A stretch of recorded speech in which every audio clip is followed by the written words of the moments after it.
Hello and welcome. You're listening to the Feel Good Weddings podcast by Polka Dot Wedding.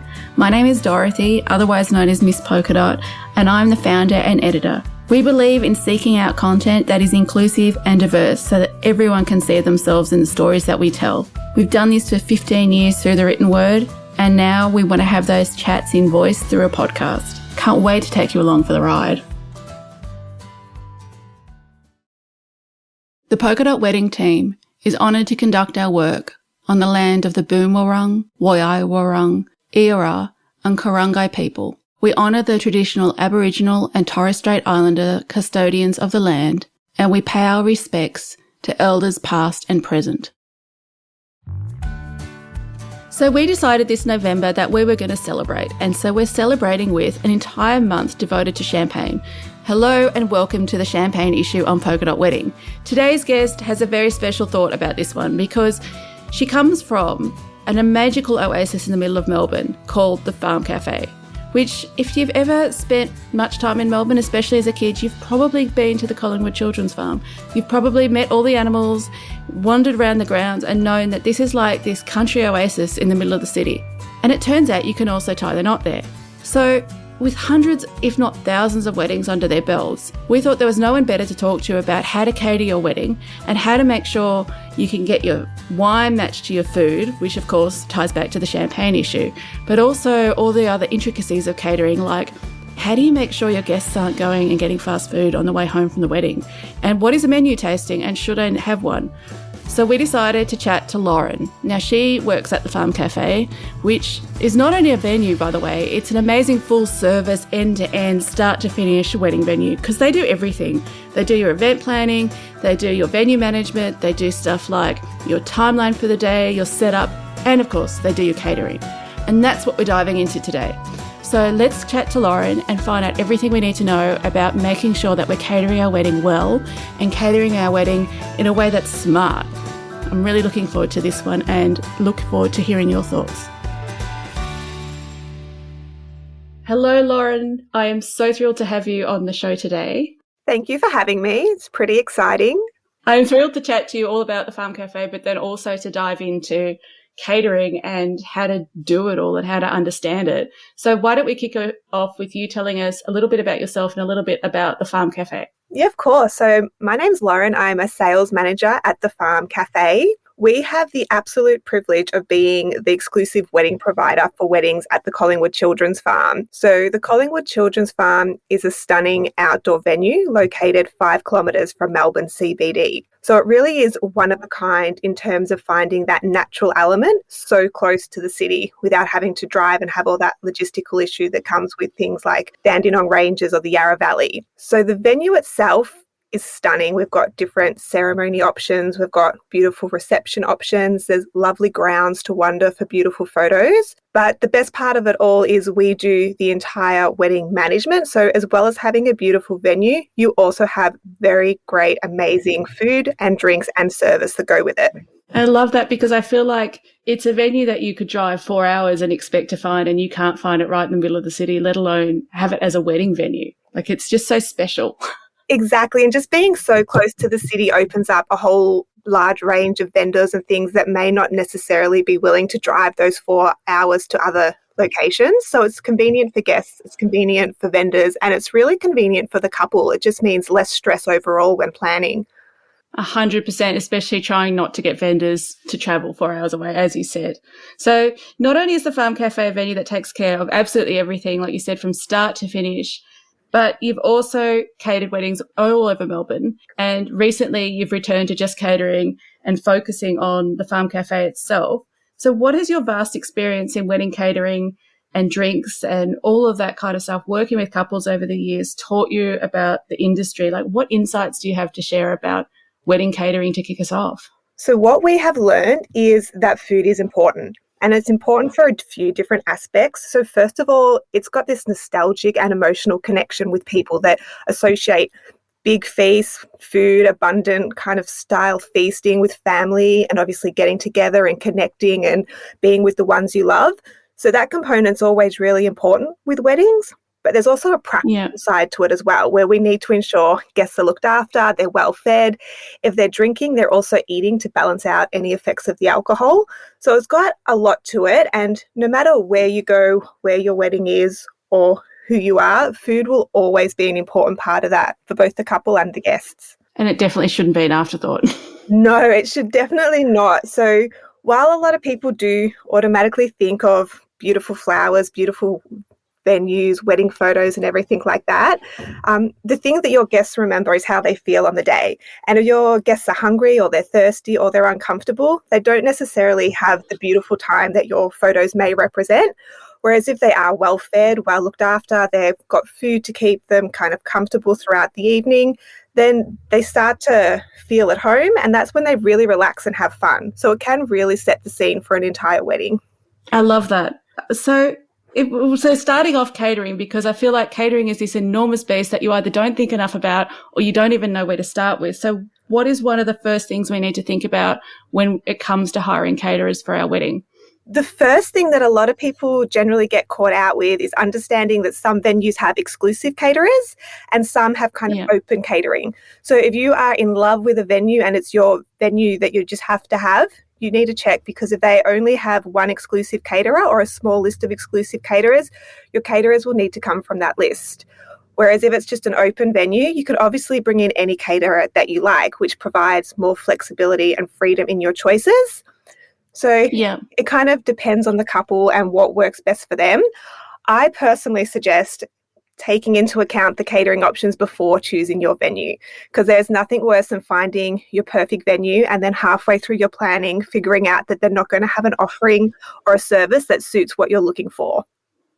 And that's especially important, I think, with multicultural weddings where the menus are a little bit different and there's a little bit more detail that comes with that rather than a standard alternate drop, for instance. Exactly. And in all honesty, when you do a venue tour, the venue should make it clear at that point before you book anything whether it would be exclusive catering or you have that freedom to choose. And so I know that it's, especially now post-COVID when the wedding world is a little bit booked up, catching up, but how far in advance should we look at booking a caterer, whether that's with a venue or kind of you're bringing a caterer into a venue? I always find finding a date one of the trickiest parts when it comes to planning a wedding. Yeah. So some venues will only do one wedding per day. Others might do two if they have the flexibility and the space. But if you're thinking a specific date, if you have your heart set on a Saturday in November or March, I always say look at least 12, if not 18 months in advance. If you're a bit more flexible with your dates and you don't mind whether you've got the Friday, Saturday, Sunday, or even a Thursday, then you've got a bit more options there. It's just often once someone books up on a date, they don't have the capacity to do more than one wedding. So if you love your caterer and you need to have them, I say book them between the 12 to 18 month mark. If you're a bit more flexible, then anywhere between 6 to 12 months. Awesome. And that's pretty standard for such a big part of the day, like a venue, etc. You're looking that far in advance because it is such a foundational part, I suppose, as well.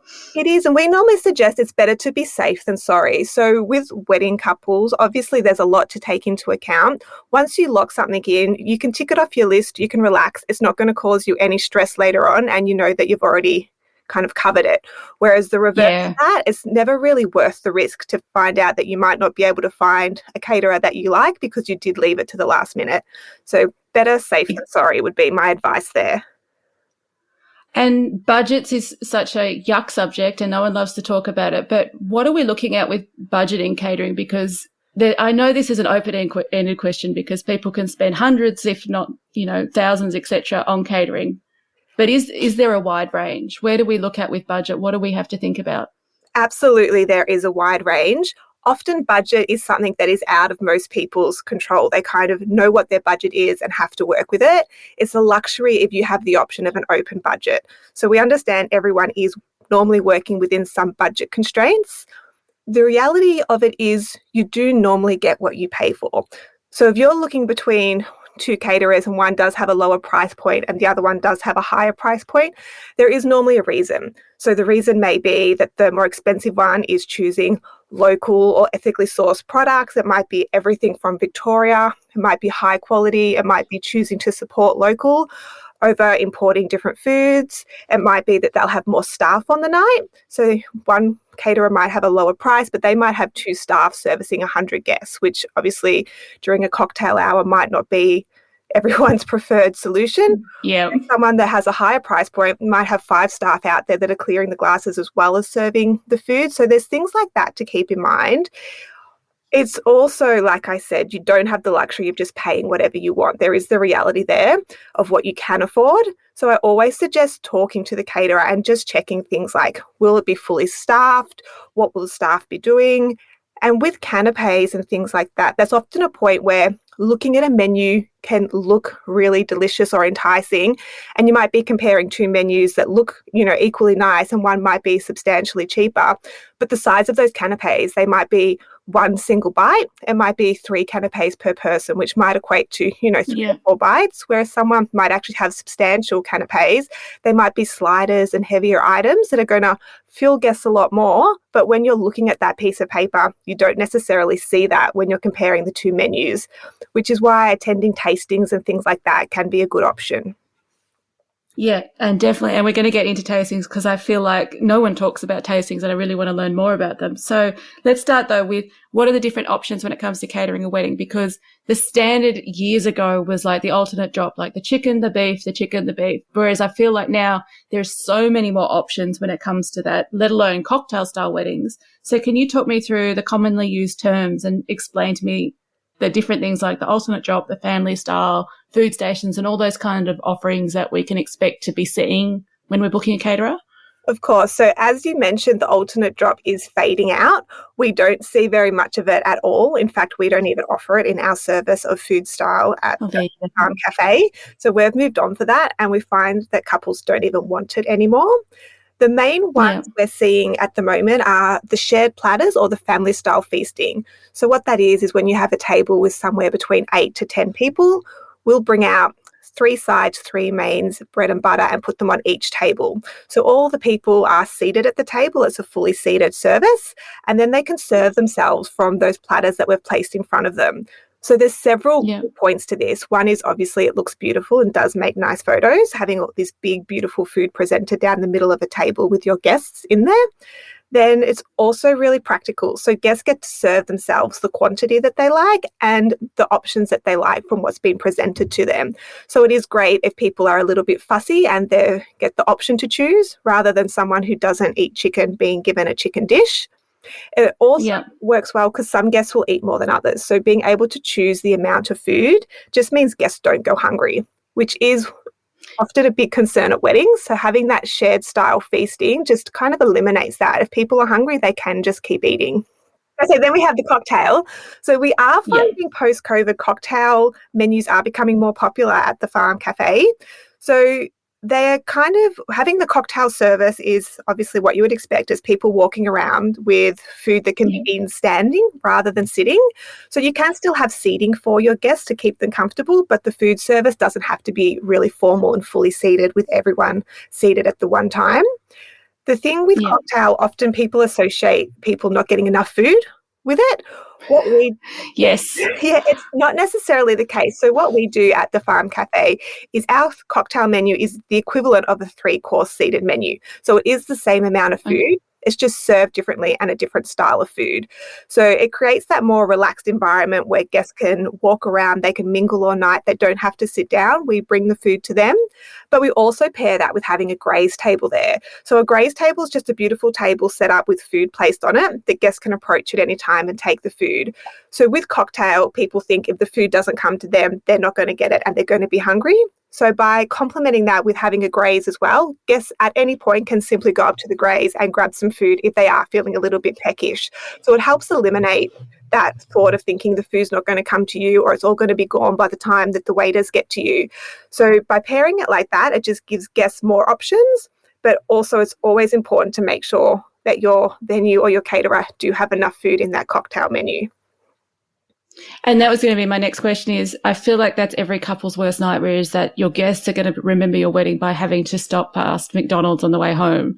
So how do we ensure that we have enough food for our guests? Like, what are we looking at with a guide for cocktail, for example, and what do we have to think about with sit down to make sure that guests are not running past takeaway on the way home? So this is also an important part of when you choose your caterer. If you choose a caterer that's done lots of weddings and has lots of experience, has been around for a decent amount of time, they will understand what guests at a wedding will need based on the number of guests you have. So that's why it's really important to choose the right caterer. So we have lots and lots of experience in doing this, and throughout the planning process, we do everything with our couples. So we take them on the tour of the venue. If they book, we send them a welcome pack. We allocate an event planner. They come in, they do their planning meetings. We create the floor plan. We help select the menu. We get the dietaries. And then obviously we do the full event on the day. So throughout that planning process, it's really important that we tell our couples to let us know what's important to you. So, for example, if someone has a family that eats a lot, tell us at our planning process, because it just means that we can make a note and we can let the kitchen know that, hey, we have big eaters, so just be prepared.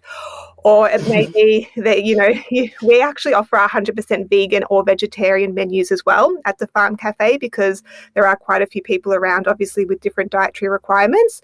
So if that's something you're looking for, we do that as well. But again, you really need to communicate the things that are important so we can work with them.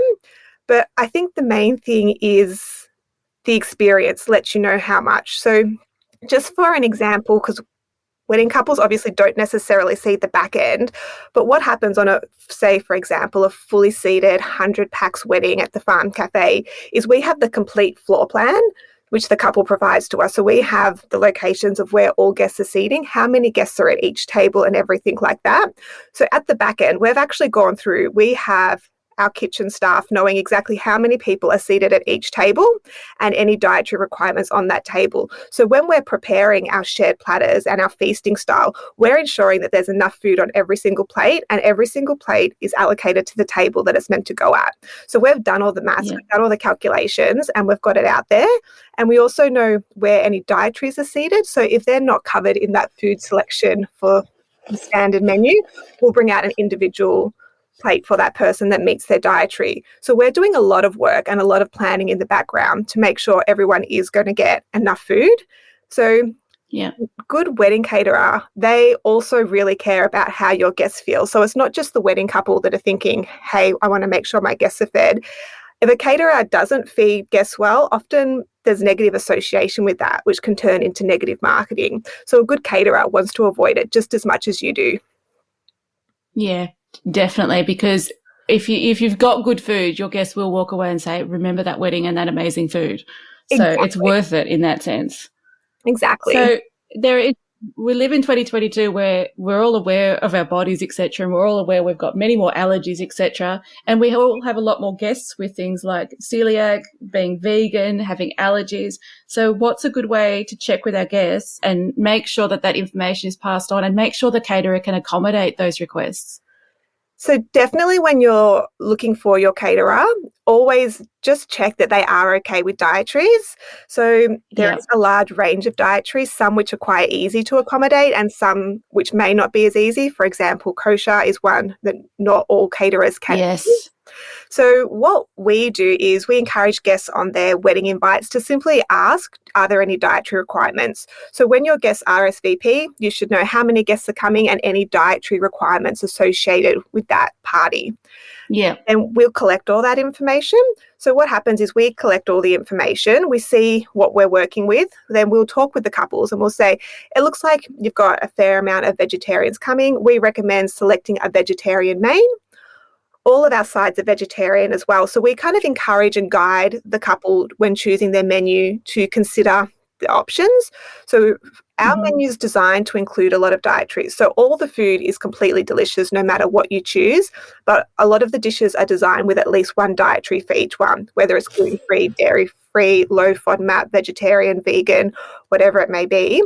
So by having delicious options that already cover the dietaries, that's half of the work done for us.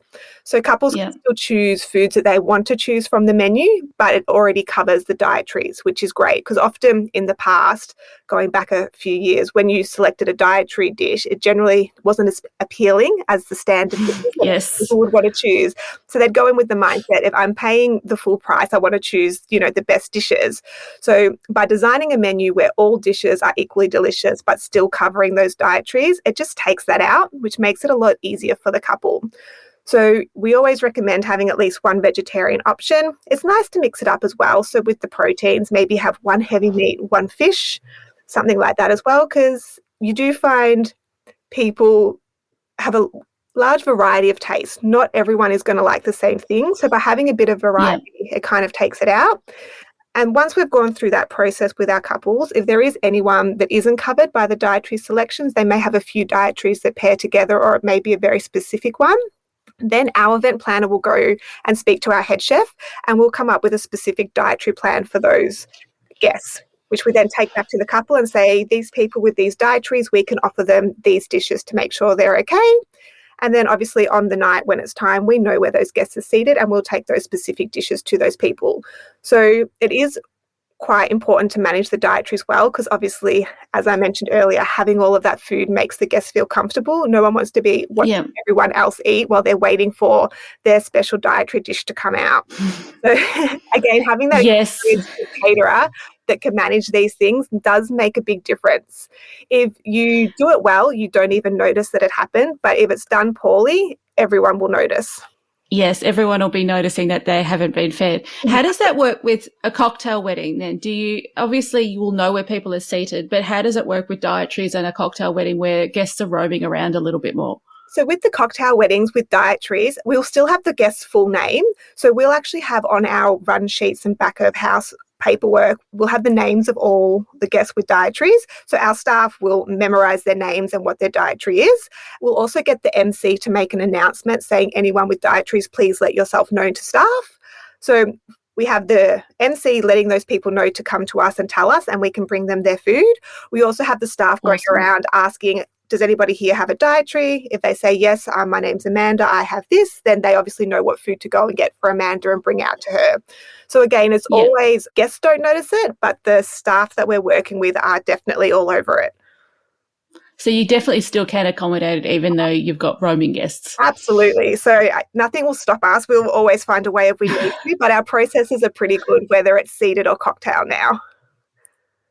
And the menu tasting, I feel like, especially when your venue is not a restaurant that you can just go and eat at, a menu tasting is really important to understand what is going to happen with the food and what kinds of things you're looking at. So what is a menu tasting from the horse's mouth, and what are we looking at, and what should we be thinking about with a menu tasting? So there are a few different types of menu tasting. There are ones where you can buy a table for just you and your guests, and it might have a really high price point for a few people to come along and try the menu that you've personally selected. We do ours a little bit differently at the Farm Cafe. So we understand not everybody has, $500 to spend on a tasting night when they're planning a wedding.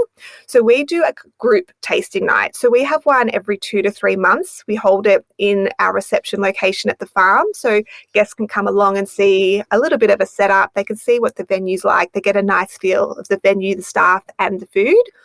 And we have quite a large and extensive menu that we offer. So we can't offer everything that's on our menu at a tasting night. So we do a selection. We do entrees. We do a variety of different mains. We do dessert. We do our ice cream bar. So it is a beautiful night to come along to. But guests essentially come along with maybe up to 30 wedding couples there on the night. We'll invite them all in. We'll have everything set up beautiful. They get their spot to sit down at.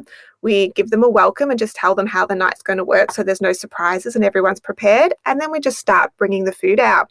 So guests can just sit back, relax and enjoy, and they get a really good idea of the interactions our staff have, the style of service, the quality of our products definitely comes through in our tasting nights, which is a big one.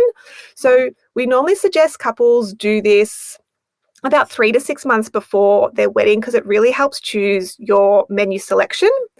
And it just We get couples as well that are early on in the planning process and do come along before booking us, which is completely fair enough. When food's important, you do want to try it. And then we do get couples that are more focused on the venue and then they come along and try the food. Luckily for us, they're pleasantly surprised when they try our food because we do put a lot of love and effort into making sure our food is of a very high quality.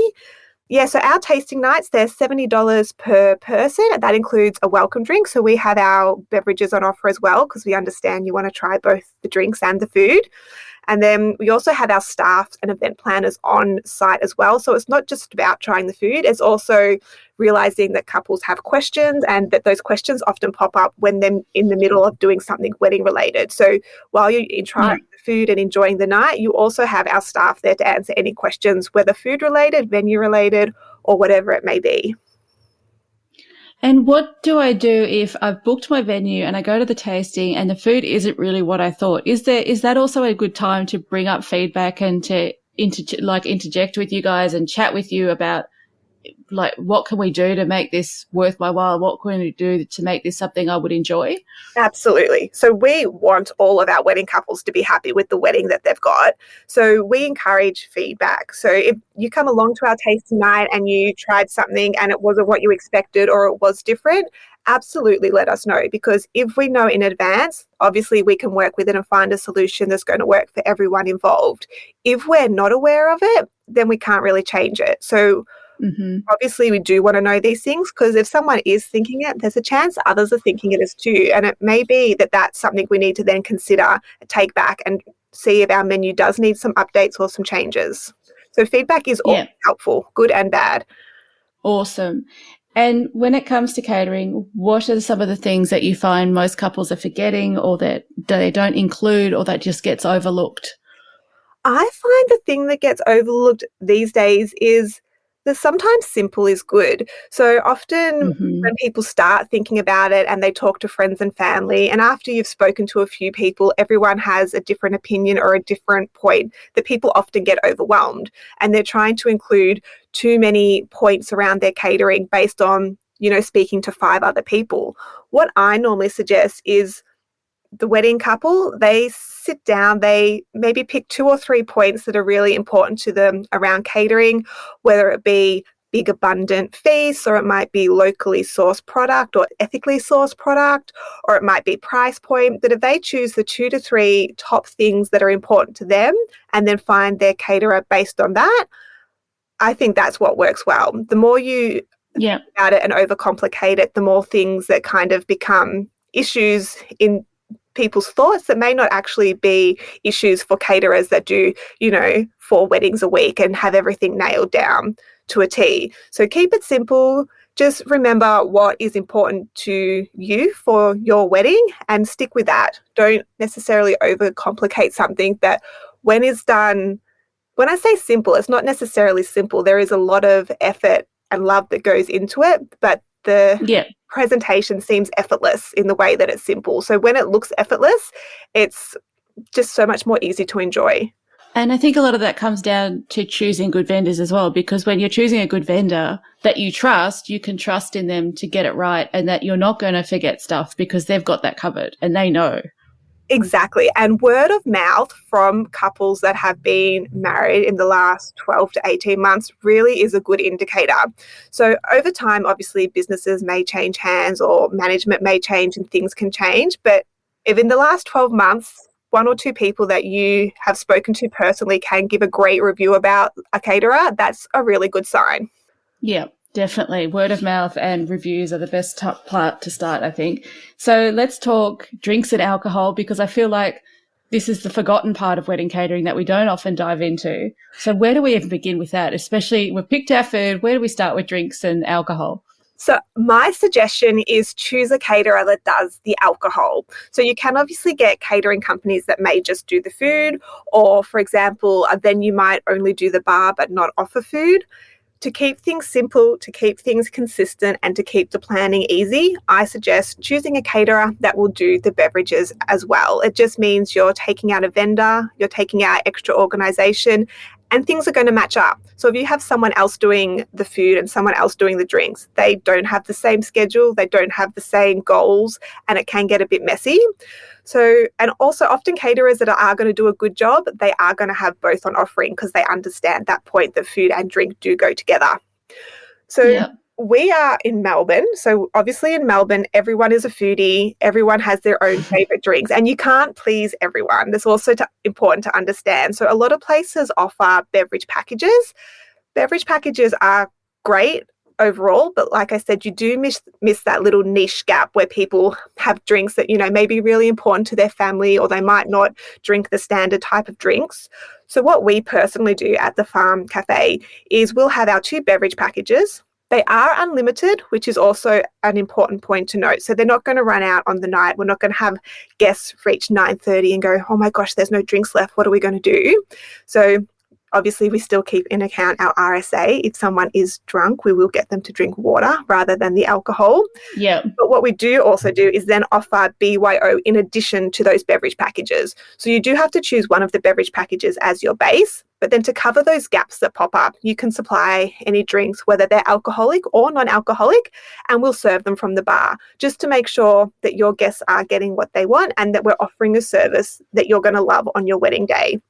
So we may find people don't necessarily want to have to bring anything, so they don't bring anything and it's just the beverage package. We might find a wedding couple want to create their own kind of cocktail or have signature drink, in which case they can BYO those cocktail ingredients. We can make it up in a dispenser so it will look beautiful up on the bar, and we can serve it throughout the wedding for them. It's also a good chance, often if you include spirits in a beverage package, it can get incredibly expensive. So doing the BYO option in the addition just allows couples to still bring things like some spirits and have them served, but not necessarily have to have that hefty price tag associated with that. So drinks are important, never forget them. They always kind of balance out the food. They also make guests feel comfortable in terms of when you're kind of standing around enjoying a wedding and you can slip on your drink. There's something about it that relaxes people as well. They feel kind of more comfortable having something in their hand. And it's celebratory, I think, as well for people to have a nice drink, whether it's alcoholic or not. Exactly. So definitely after a ceremony, we always recommend either, sparkling or non-alcoholic sparkling, something like that for guests to toast to. The couple love it. The guests love it. Everyone's always happy and full of love at this point. It's just a really joyous moment to do things like that. And it is just beautiful. And I think that leads into my next question about, well, when do we need to think about serving drinks? Because I think post-ceremony is one time that's often forgotten, but is a really good time to break out the bubbly. But then you've got other parts of the day, like the cocktail hour, the dinner, speeches. I know that everyone talks about charging your glasses, filling them up with champagne for the speeches, and after dinner, midnight cocktails. So what are the kind of different planning elements we should put into the stages of the day when it comes to drinks? So in my opinion, a good caterer and a good wedding will generally have a bar available at all points. So not necessarily alcoholic. So when we do our wedding at the farm, we'll have guests arrive before the ceremony starts. We'll make sure we've got water on offer just for any guests that are arriving. They might have been rushing, leaving the house. They might have got stuck in traffic. It might be quite a warm day. So we'll always at least have water available just to keep guests comfortable and just make sure, they are looked after. After the ceremony it is that really crucial point where everyone just wants to burst with excitement. So that's definitely a big point where you want to have something for people to grab and toast to. If you are doing post-ceremony canapes, you always want to pair the food with the drink. So post-ceremony canapes plus drinks is a really perfect hour for people to enjoy. So normally at a wedding, you see a lot of people you may not have seen in the last 6 to 12 months. It's a great time to catch up. Everyone's mingling, everyone's chatty, everyone's excited. So that time where you can have some drinks with some canapes, it's just, you'll find guests are just, that moment, it goes so quickly because they're enjoying it so much. For us, once guests leave their ceremony location and head to the reception, we will have a bar set up from the second they arrive. So we actually don't have a point between the ceremony to the end of the event where there is no bar available. And that is just for the comfort of the guests, so to make sure that they are going to be well looked after. But you will find, obviously, when people are eating their mains, they're probably not drinking as much because they are busy eating. But obviously when you do speeches, very crucial point, everyone does want to do a toast.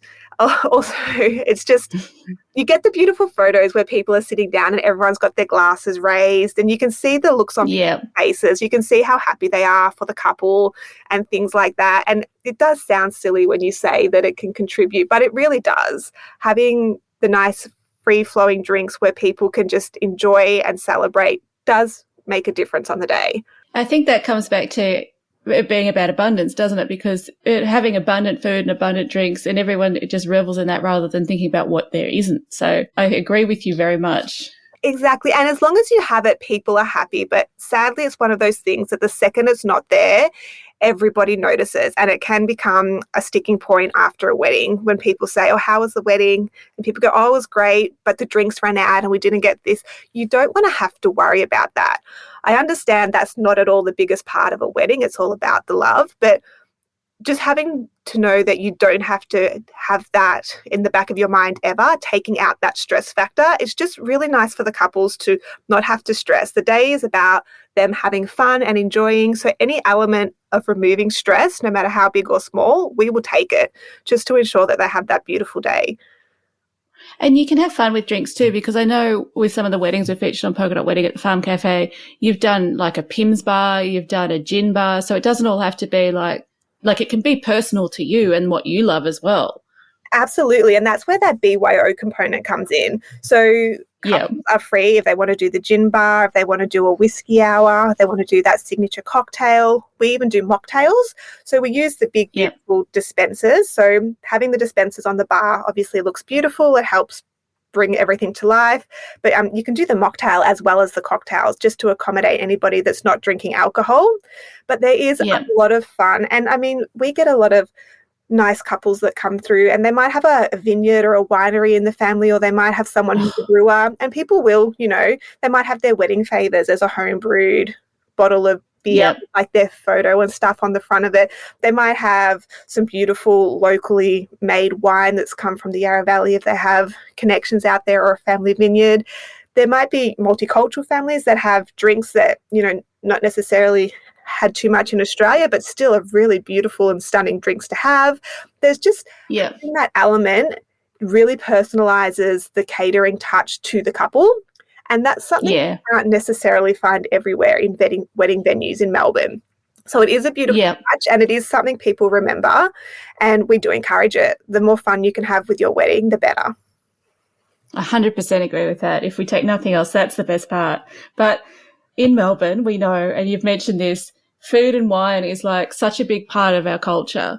And so how do we ensure that we are pairing the food to the right wine and doing all that kind of stuff where everything goes together and it does taste delicious together? How do we figure that out, and how do we decide? So again, I don't think that necessarily lies with the couple. I think that lies with the caterer, and choosing an experienced caterer, a well-versed caterer, a caterer with good reviews or word of mouth feedback.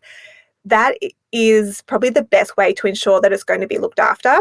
So it's very rare to find a couple that has the knowledge between them to bring it all together. And if they do, amazing. We listen to them. We take their lead. It's their wedding. We want it to be what they want. Easy. If they don't have that experience, or they're not sure, or it may be something they've never thought about, then we're here to guide them. And when we have our wedding menus, obviously it just looks like a menu when people read it. But what people don't understand is there is a lot of work and research that goes into everything that's in that menu. So we research all of our suppliers, where they're from. We only source things locally made. So all of our beverages are all locally sourced, as local as possible. And we do put a lot of research into it. And we also, with the packages, the good thing is you don't just have one wine to choose from. There is a selection in there. So obviously the premium package has more selection than the classic, but having the selection also allows us to ensure that there are the options that are going to pair well with all of the menu items.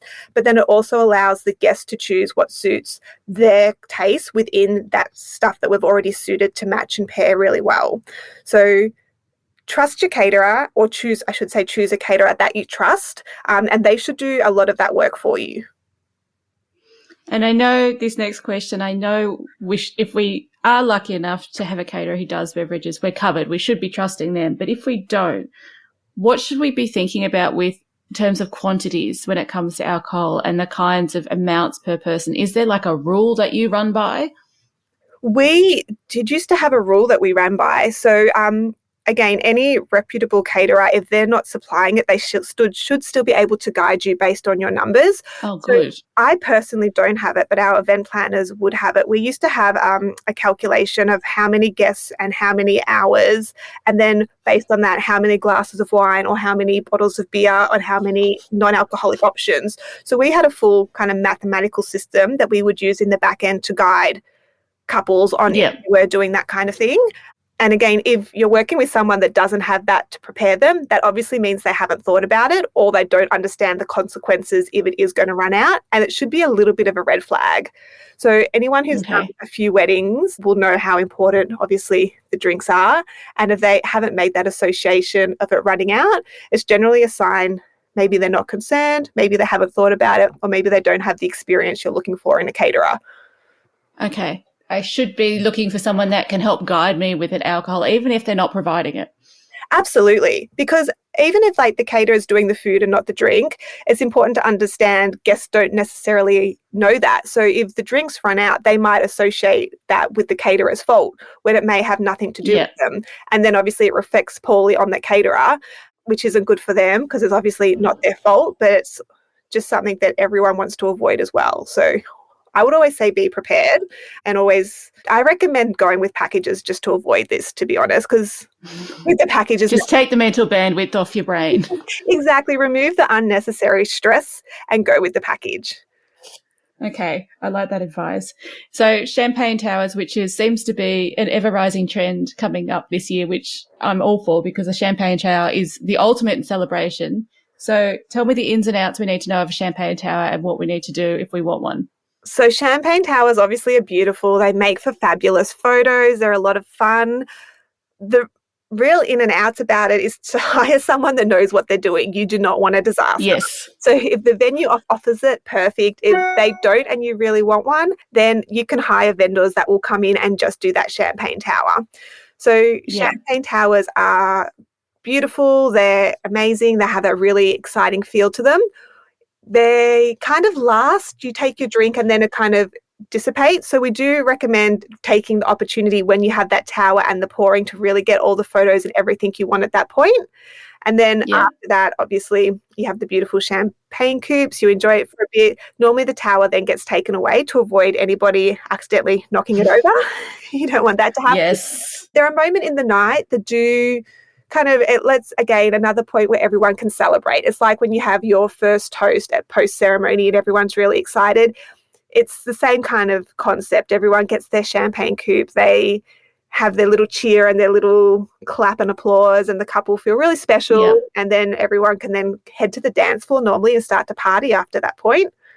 So hire the pros, because I feel like I would not be very good at stacking the coupes myself, especially on my wedding day. So, like, trying to DIY that. Yeah, so remove all responsibility for the champagne tower, and the wedding couple should just enjoy it.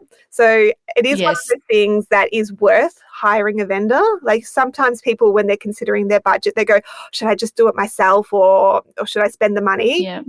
Spend the money, get it done properly. Yep. And again, if you're not doing it, you're free to enjoy the moment. If you're responsible for that moment, you're probably not going to enjoy it the way you want to. That's really good advice too. And I feel like 10 years ago, when you had a guest that wasn't drinking alcohol, you probably limited to like lemonade. Whereas nowadays, especially in the past couple of years, there are so many options when it comes to non-alcoholic beverages. So how can we cater for those guests that aren't drinking alcohol in a really fun way rather than just saying, oh, have some lemonade? So that's where we bring in those mocktails I was mentioning earlier. Yeah. So to be honest, having a cocktail and a mocktail next to each other in dispensers on our bar, guests don't even know that, you know, unless we tell them, which obviously we do. But if you're standing there drinking it and you've got a mocktail and you're standing next to someone drinking the cocktail, there's no differences. So often people, when they're not drinking, sometimes they don't want to have to, you know, announce that to everyone that they're not drinking, or for whatever reason, it may be personal.